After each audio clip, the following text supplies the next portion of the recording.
Определены победители конкурса среди дошкольников Татар-Малайи и Татар-Кызы. Он проводится в целях выявления и развития юных талантов и приобщения детей к родному языку в нашем городе.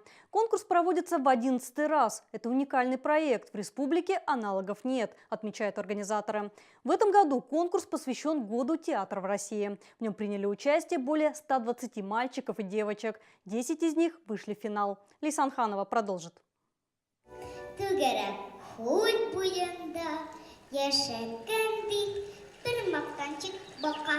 На сцене маленькие артисты. Несмотря на юный возраст, у всех поставлены голоса. Не боятся выступать на публику. Они уже победители. Все дети вышли в финал конкурса. Люблю танцевать, петь и играть на сцене. Настоящий татар должен быть смелым, умным, сильным и хорошо говорить на своем языке.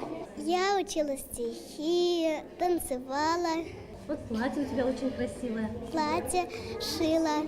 Конкурс проводится на татарском языке. При оценке финалистов жюри обращает внимание на чистоту владения родным языком.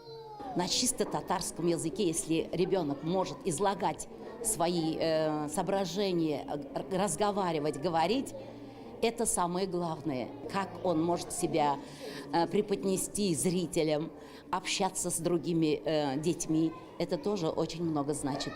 Подготовка к конкурсу длится около полугода. Это совместная работа воспитателей и родителей. Тема меняется каждый год. В этот раз конкурс посвящен Году театра в России.